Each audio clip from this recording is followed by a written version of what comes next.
कैसे हैं आप सब। तो आज हम पढ़ने वाले हैं फिजिक्स का पहला चैप्टर। ये 12th क्लास की फिजिक्स का पहला चैप्टर है जिसका नाम है इलेक्ट्रोस्टैटिक। तो इस आज से हम नया चैप्टर शुरू कर किए हैं। तो पहली वीडियो है, तो फर्स्ट लेक्चर है, तो सारी चीज़ें आपकी बेसिक्स रहेंगी आज। तो जो चीज़ें बहुत बेसिक से चैप्टर है रहेगा आज की वीडियो में, तो आप देखते हैं। पहला क्या है इसके अंदर? इसके अंदर है इलेक्ट्रोस्टैटिक का मतलब जानते हैं। हम जानते हैं कि what is the meaning of electrostatic. ये इलेक्ट्रोस्टैटिक जो है वो दो चीजों से मिलकर बना है। एक तो है इलेक्ट्रो और दूसरा है स्टैटिक। इलेक्ट्रो का मतलब होता है चार्ज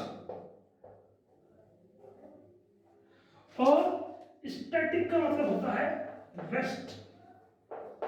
यानी कि यहां पर उस चार्ज के बारे में पढ़ेंगे जो रेस्ट पोजीशन में है, जो रेस्ट पोजीशन में है।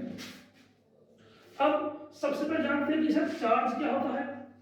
चार्ज बेसिकली आपने पहले सुना होगा, बचपन से सुनते आ रहे हैं कि फोन चार्ज कर लो, बैटरी चार्ज कर लो, गाड़ी की बैटरी डाउन हो गई, चार्जिंग कम हो गई है।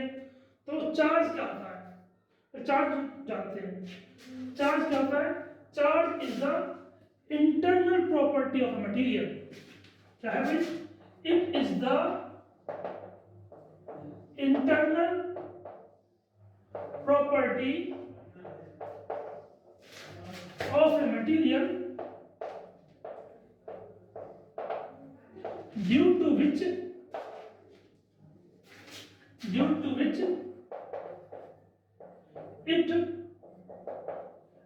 it produce or experience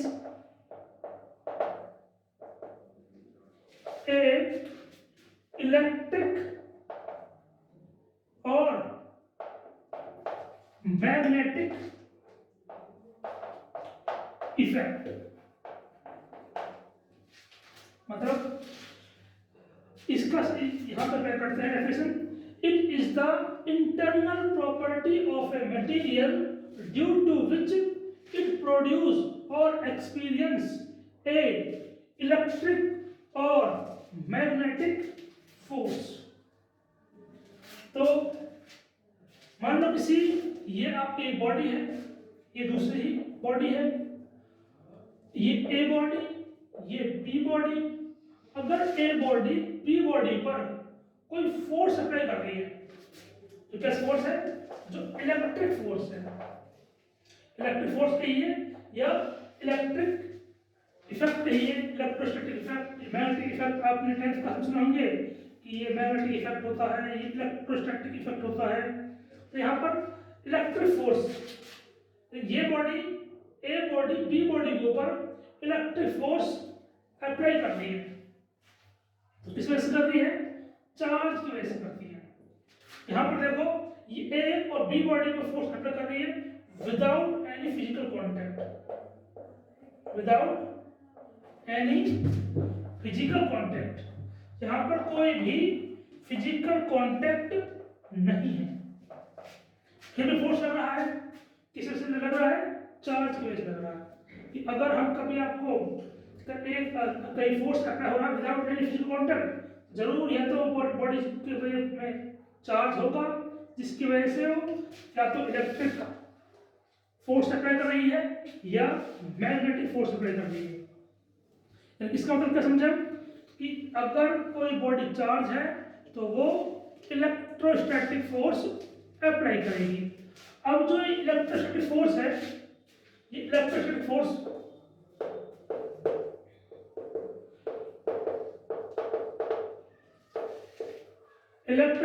जो है आपका, वो अट्रैक्टिव भी हो सकता है और रिपल्सिव भी हो सकता है।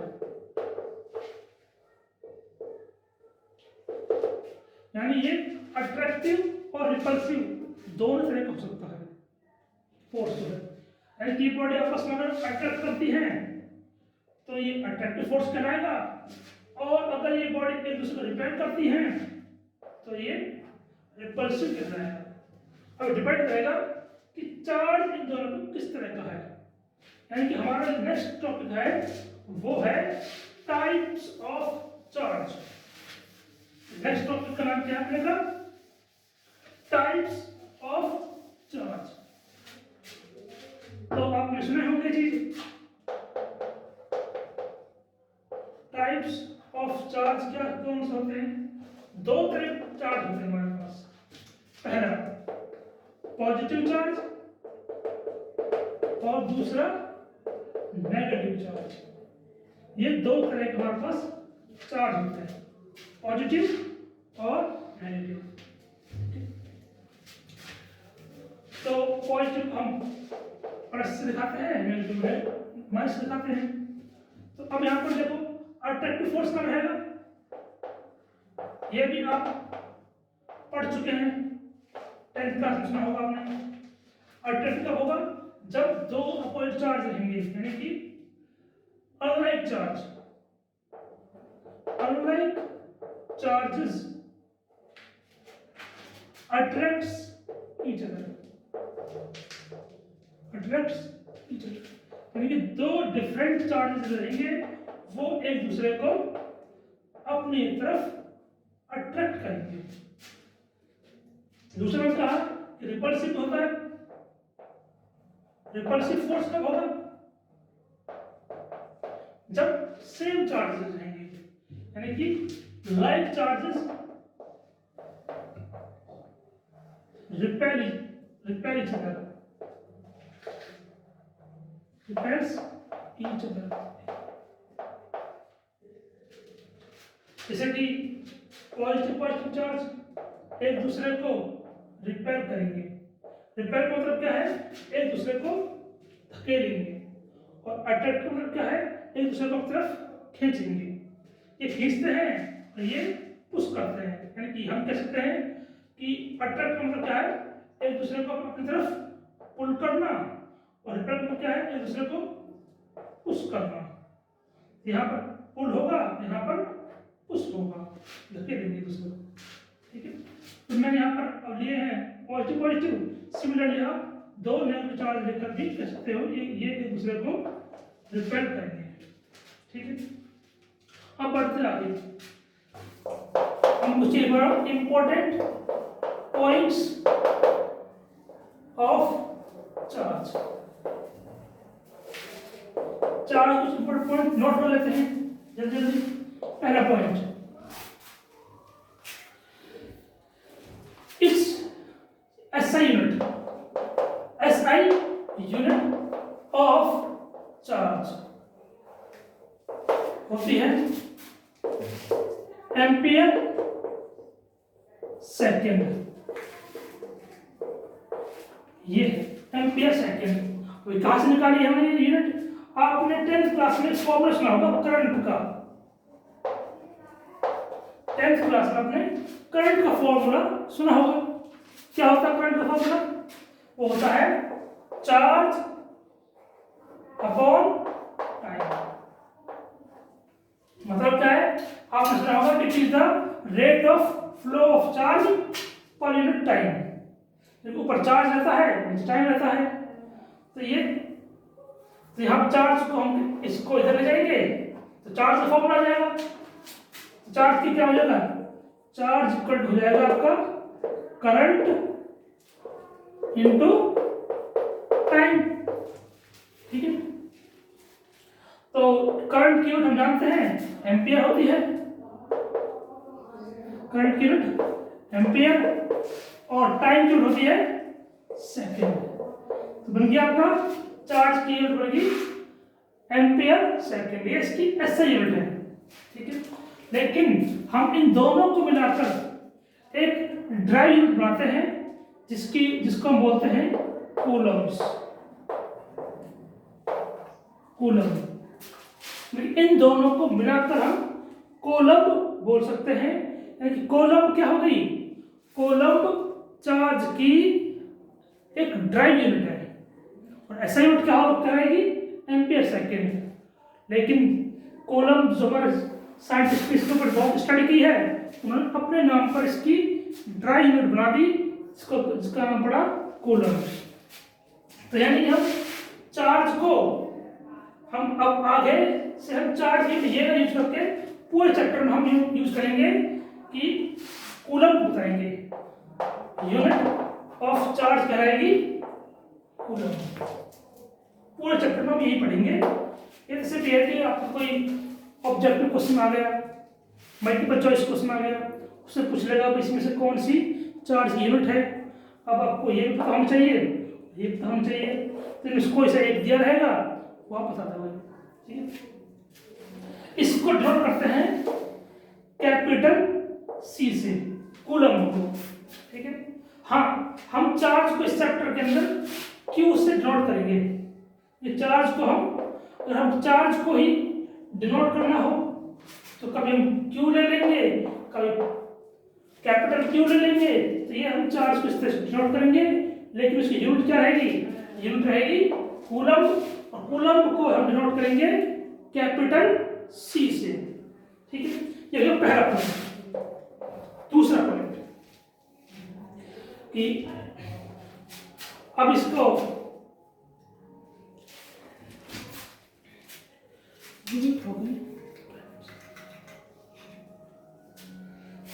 डायमेंशन, और डायमेंशन निकालनी हो तो यही से। अब दूसरा पॉइंट है इसकी dimension formula. Dimension formula second point है डायमेंशन फॉर्मूला ऑफ चार्ज। तो हम यहां पर अब डायमेंशन फॉर्मूला से निकाल देंगे। एम्पियर होती है ए डायमेंशन और टाइम की होती है टी। तो ये इसकी डायमेंशन फॉर्मूला हो गया ए टी। और जब भी हम डायमेंशन फॉर्मूला निकालते हैं, आप 11th में पढ़ के आए हो फर्स्ट चैप्टर में कि डायमेंशन फॉर्मूला निकालने के लिए पहले एसआई यूनिट निकालिए, फिर एसआई यूनिट को निकालकर उनको पुट कर दीजिए। अब करंट की एसआई यूनिट क्या होती है? एम्पियर, जिसको हम ए से डिनोट करते हैं, और टाइम की होती है सेकंड, जिसको हम टी से डिनोट करते हैं।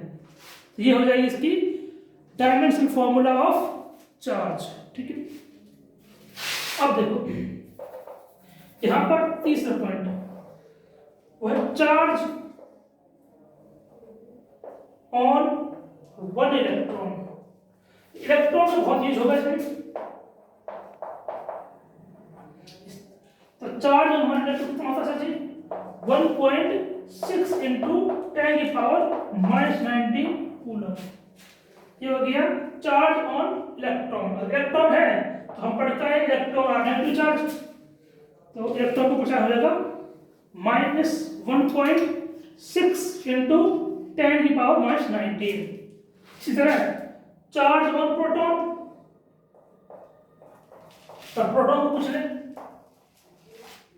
तो ये हम कहेंगे सेम चार्ज रहेगा बट पॉजिटिव रहेगा। ये 1.6 इंटू 10 की पावर -19 कूलम। तो इलेक्ट्रॉन को हम यहाँ पर डिनोट किससे करते हैं? जब इलेक्ट्रॉन को डिनोट करते हैं ई से। ध्यान रहे जहां भी आपको इलेक्ट्रॉन का चार्ज लिखना हो तो हम पहले ई लिखेंगे। E stand for electron.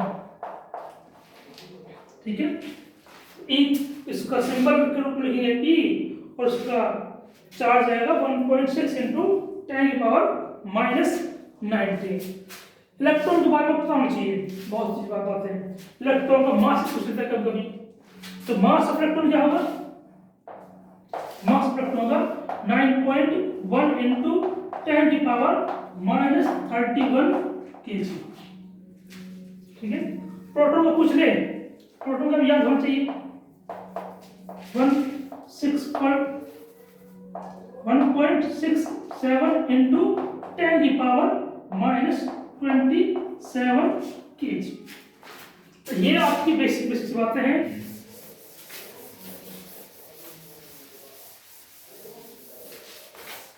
तो इलेक्ट्रॉन के बारे में आपने जान लिया। इलेक्ट्रॉन का चार्ज को डिनोट करते हैं ई से, जो कि होता है आपका 1.6 इंटू 10 की पावर -19 कूलम। इलेक्ट्रॉन का मास पूछे तो 9.1 इंटू 10⁻31 ये केजी में है, ठीक है।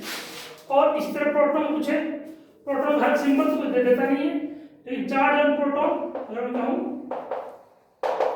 तो प्लस 1.6 इंटू 10⁻⁻19, और इसका मास कुछ है, मास ये सब याद रहना चाहिए आपको, इस साइड से आपको लर्न रहना चाहिए, ये फॉर्मूले में ही आपको डायरेक्ट यूज करनी पड़ेगी।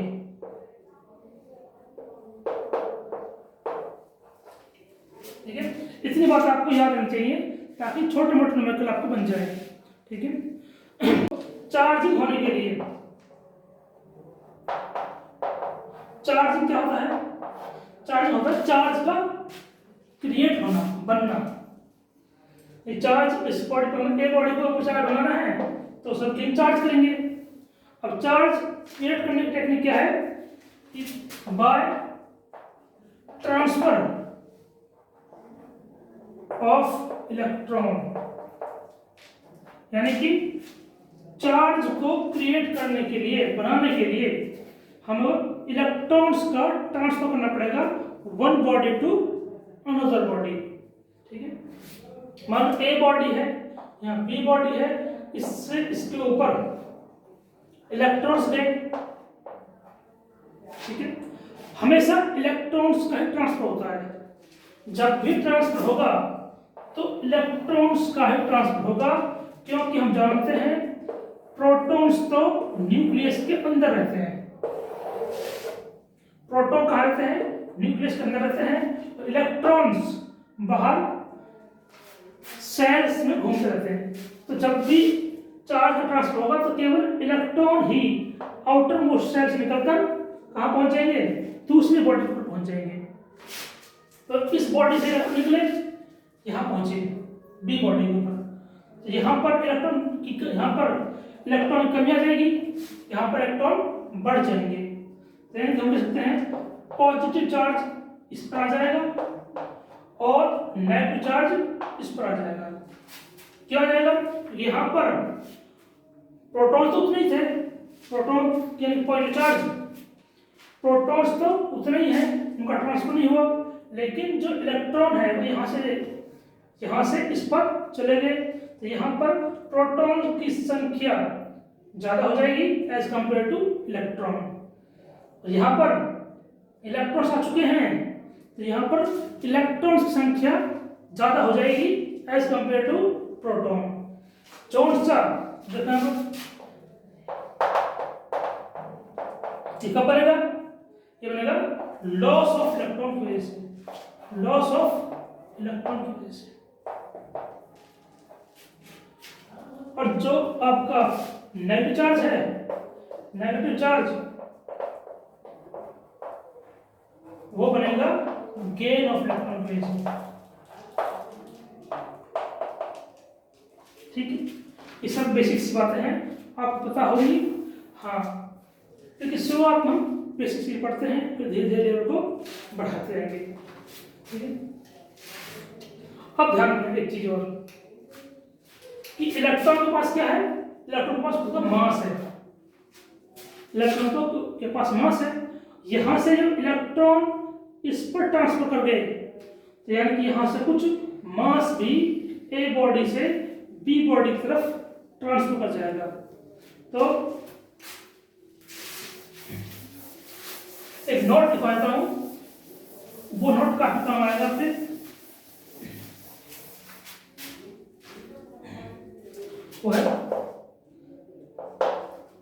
Relation of electron with mass. इसमें क्या है,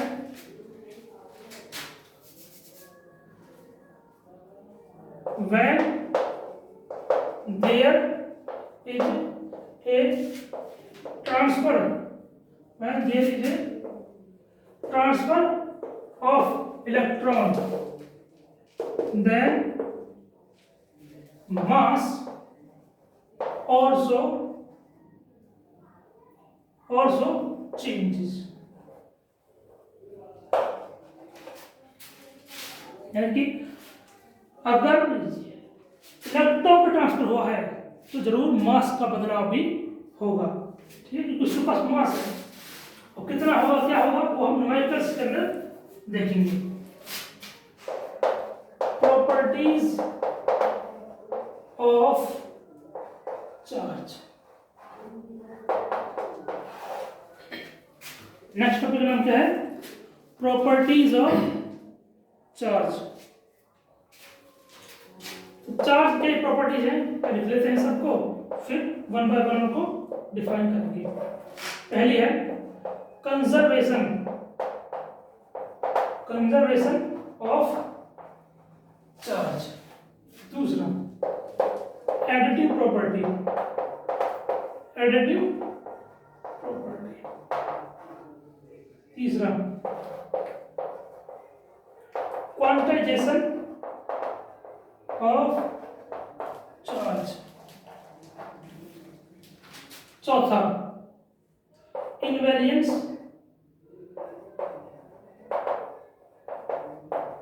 ऑफ चार्ज। पहले हम पढ़ते हैं कंजर्वेशन ऑफ चार्ज।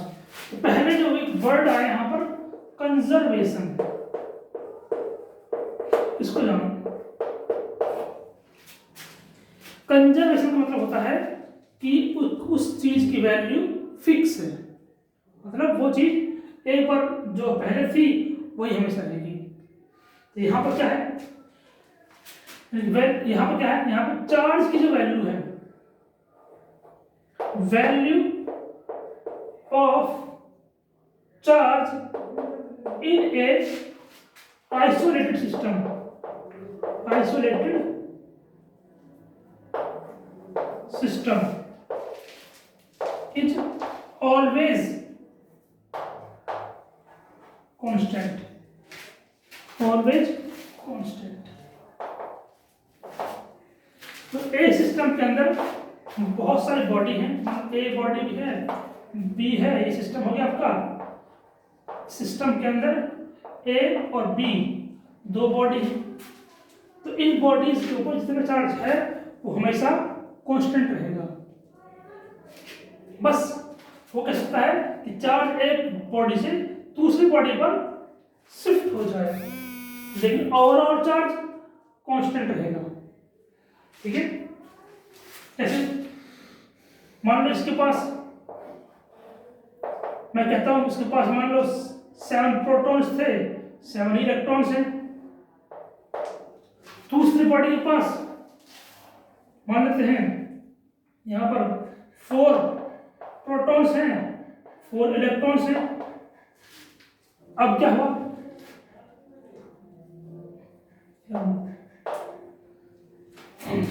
अब क्या हुआ, यहां पे डाउन कर लेते हैं। मान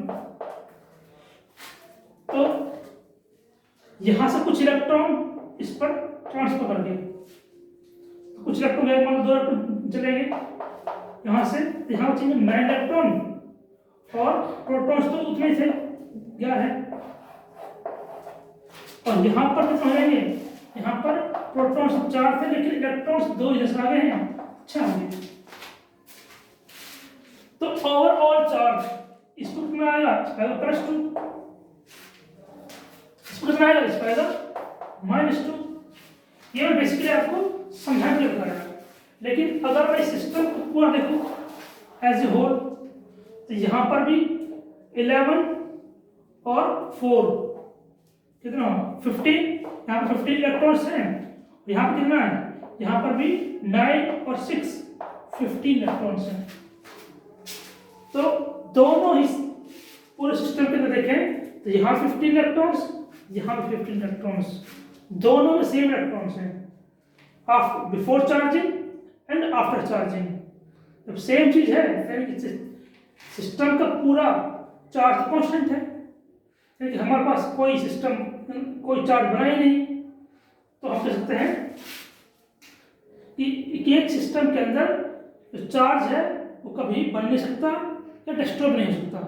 जैसे हम करते हैं, आपने छोटी क्लास में सुना होगा कंजर्वेशन ऑफ एनर्जी,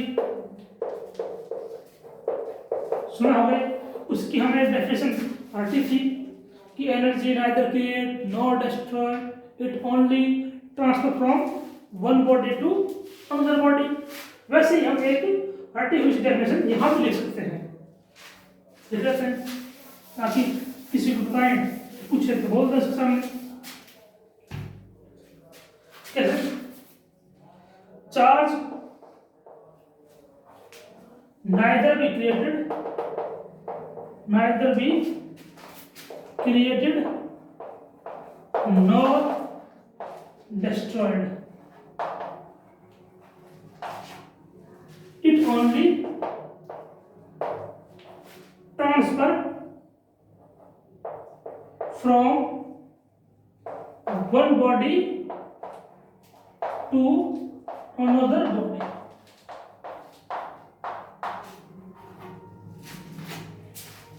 ये होगी इसकी डेफिनेशन। समझ जाएगा आपको कि किस तरह एक सिस्टम का चार्ज हमेशा कांस्टेंट रहता है, बस एक बॉडी से दूसरी बॉडी पर इलेक्ट्रॉन्स ट्रांसफर हो जाते हैं, उस वजह से एक बॉडी पॉजिटिव चार्ज एक्वायर कर लेती है, दूसरी बॉडी नेगेटिव चार्ज एक्वायर कर लेती है। ठीक है, तो ये होगी इसकी डेफिनेशन। ठीक है, ये मेन बात है इस वर्ड को समझना। जहां भी आपको ये वर्ड दिखाई दे वहां पर आप एक चीज समझ जाना कि इसके अंदर कोई क्वांटिटी फिक्स रहने वाली है हमेशा के लिए। बस एक दूसरे के अंदर वो आपस में इंटरचेंज तो कर सकते हैं, लेकिन पूरे सिस्टम के लिए वो कांस्टेंट रहेगी वो वैल्यू। ठीक है, नेक्स्ट है प्रॉपर्टी, क्या है?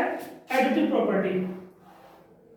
एडिटिव प्रॉपर्टी में हम देखेंगे कि चार्ज का एडिशन कैसे करते हैं, चार्ज का एडिशन कैसे करते हैं। क्योंकि हमने जाना था कि एक पॉइंट और भी लिख सकते हैं, यहाँ पर चार्ज के बारे में पॉइंट और रह गया था, तो लिख देते हैं कि charge is a scalar quantity. Charge किस क्वांटिटी है? स्केलर क्वांटिटी है। अब सबको पता होगा स्केलर क्वांटिटी क्या होती है? स्केलर क्वांटिटी होती है जो केवल मैग्नीट्यूड पर डिपेंड करें, उनका डायरेक्शन पर हम डिपेंड नहीं करती, वो केवल और केवल अपने मैग्नीट्यूड, अपनी वैल्यू के ऊपर डिपेंड करती हैं। उनकी डायरेक्शन वो किस दिशा में रखे हैं उससे कोई मतलब नहीं है। यानी कि चार्ज एक स्केलर क्वांटिटी है, तो हम इसका एडिशन करते वक्त हम क्या करेंगे? सिंपल अलजेब्रा फॉलो करते हुए उसका एडिशन कर देंगे। जानते होंगे आप सिंपल अलजेब्रा, वेक्टर अलजेब्रा के बारे में सुना होगा आपने। इस तरह से देखो, एडिटिव प्रॉपर्टी,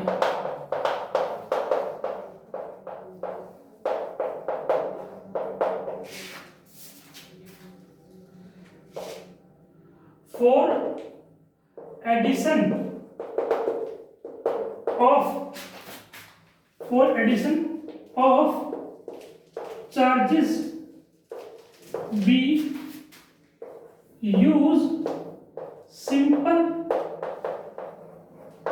algebra। हम सिंपल अलजेब्रा यूज करते हैं, यहाँ पर हमें वेक्टर अलजेब्रा फॉलो करने की जरूरत नहीं है, केवल के सिंपल अलजेब्रा फॉलो कर देंगे। कैसे? मान लो हमारे पास इस सिस्टम के अंदर plus Q plus 3 coulomb -2 coulomb plus 5 coulomb, ये 3 चार्जेस हैं हमारे पास, Q1 Q2 Q3। ठीक है, अब पूछा है टोटल चार्ज क्या होगा, तो टोटल चार्ज निकालते हैं। कैपिटल Q इक्वल हो जाएगा आपका Q1 plus Q2 plus Q3, ये होगा आपका टोटल चार्ज। कैसे? Q1 क्या है? 3 कूलम, Q2 क्या है? 5 कूलम, और Q3 क्या है? -2 कूलम। ठीक है, तो सॉल्व कर लेंगे। कितना आएगा? यहाँ पर 8 कूलम -2 इक्वल टू 6 आ गया। 6 आ गया आपका, 6 कूलम आपका टोटल चार्ज आ गया। ठीक है, तो इस तरह हम सिंपल अलजेब्रा फॉलो करते हुए चार्ज का एडिशन कर देंगे। ठीक है, ये बहुत आसान प्रॉपर्टी थी। नेक्स्ट प्रॉपर्टी हमें जो है हमारी वो है क्वांटाइजेशन ऑफ चार्ज।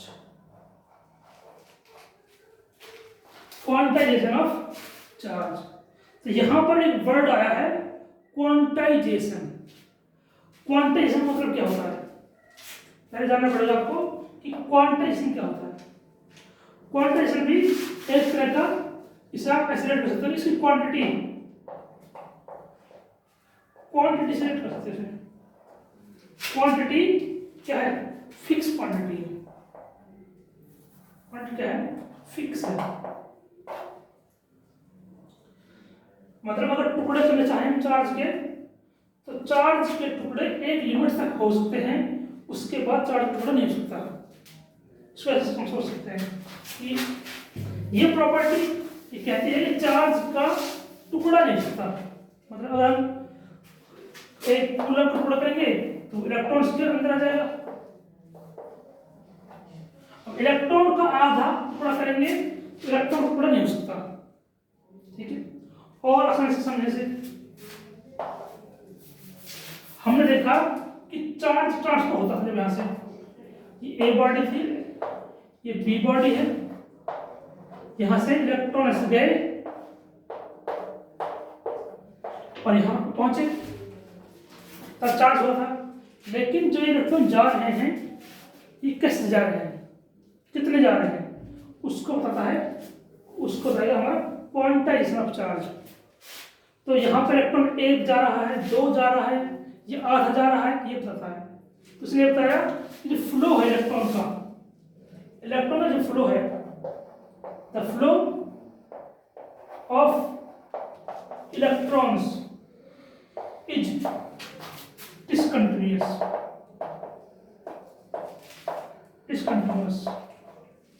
और डिस्क्रीट।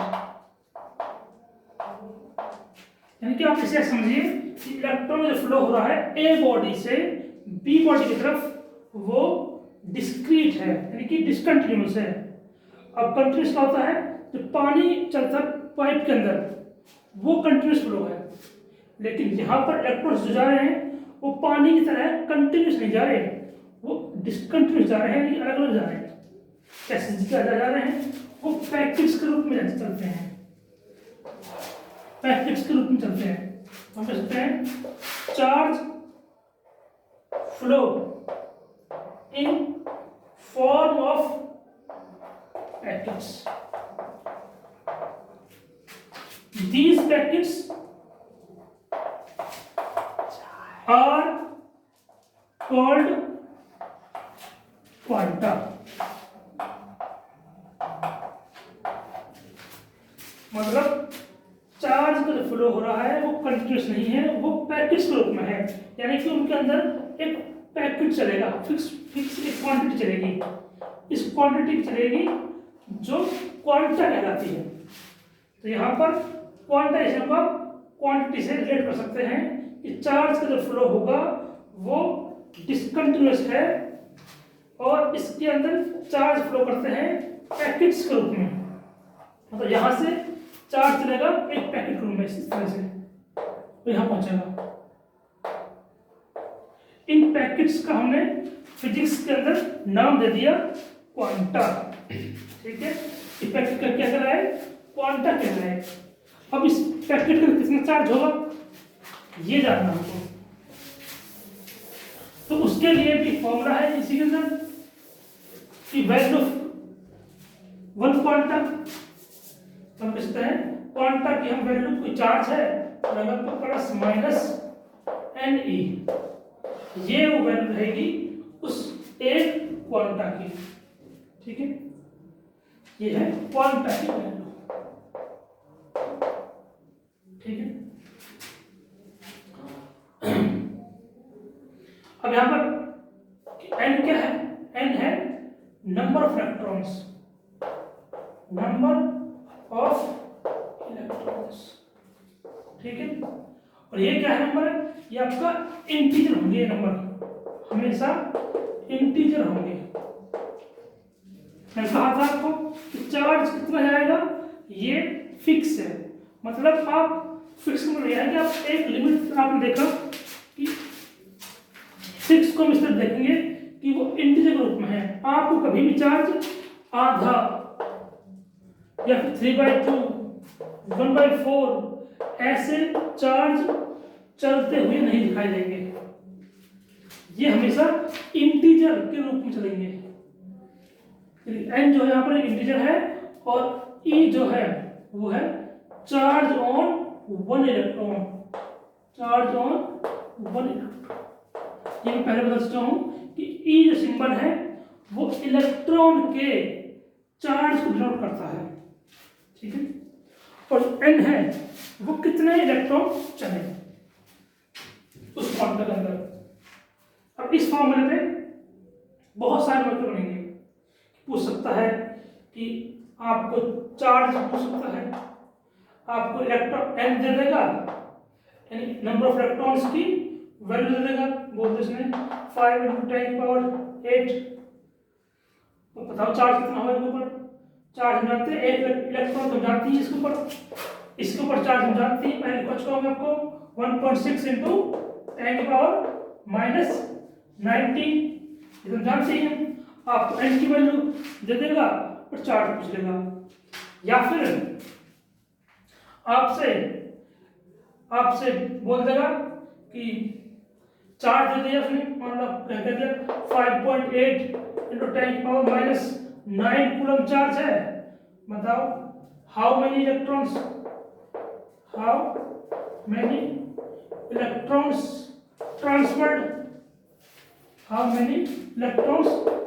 ट्रांसफर्ड, ऐसे क्वेश्चन पूछ सकता है।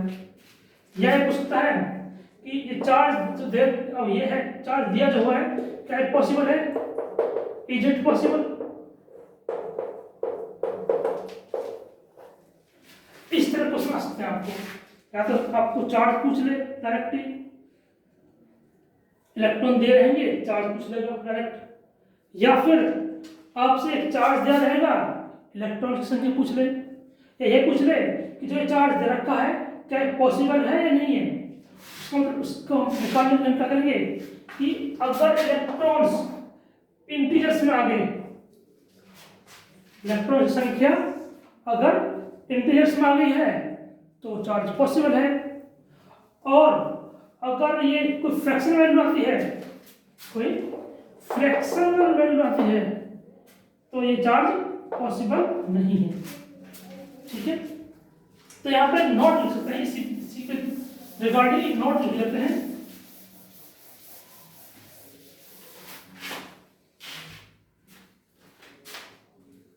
नोट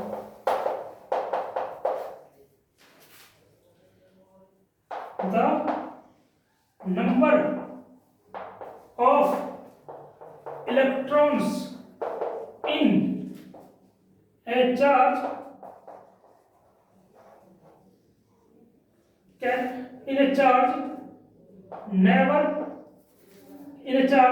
cannot be fractional, ठीक है। यहाँ पे decimal number of electrons in a charge cannot be in fractional या डेसिमल। तो चार्ज कभी भी इलेक्ट्रॉन की संख्या नंबर ऑफ इलेक्ट्रॉन्स कभी भी फ्रैक्शन में नहीं आ सकते, ठीक है। फ्रैक्शन में नहीं आ सकते, वो हमेशा इंटीजर रहेंगे, ठीक है।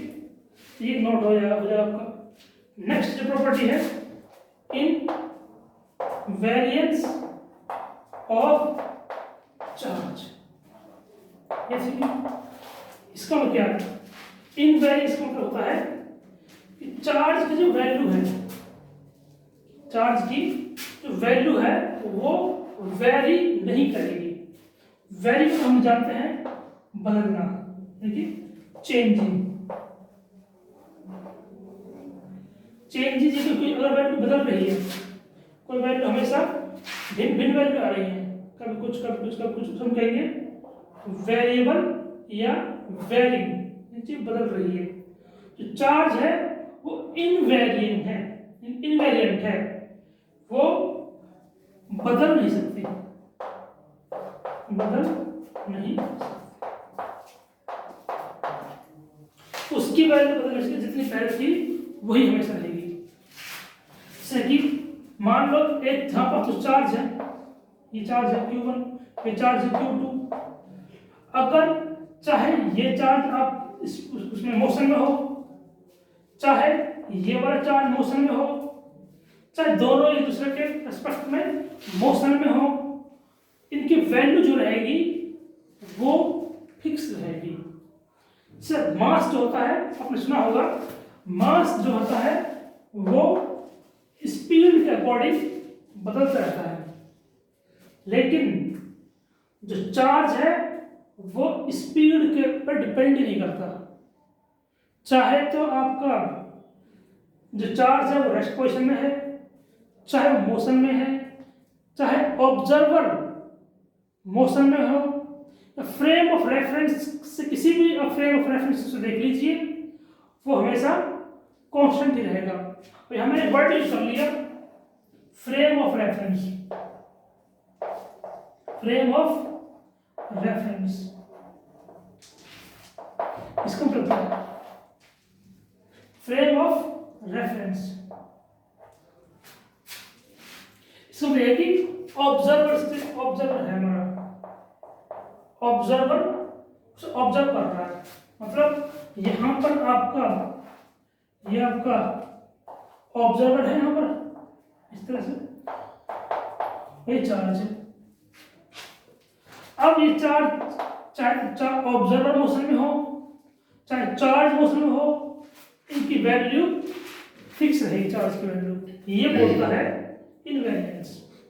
ठीक है, तो इसको हम डिफाइन कर देंगे। जब भी फ्रेम ऑफ रेफरेंस की बात आए, समझ लो उसमें किसी ऑब्जर्वर से रिलेट करने की कोशिश कर रहा है। ठीक है, तो हम यहाँ लिख देते हैं, लिखो चार्ज इनवेरिएंस में होता है it is independent of frame of reference. It means value of charge does not depend on speed.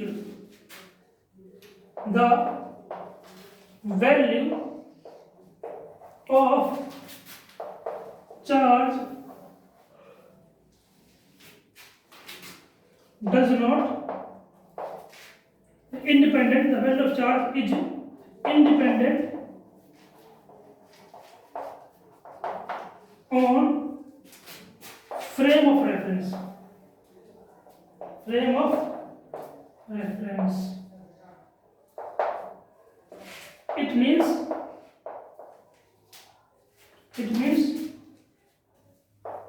the value of charge does not depend on speed of charge or speed of observer। ठीक है, तो क्या है? The value of charge is independent on frame of reference। Frame of reference पर ही depend नहीं करती। इसका मतलब ये है कि चार्ज की वैल्यू है वो अपनी खुद की स्पीड पर या ऑब्जर्वर की स्पीड पर डिपेंड नहीं करती। जितनी उसकी वैल्यू पहले थी उतनी उसकी वैल्यू हमेशा रहेगी।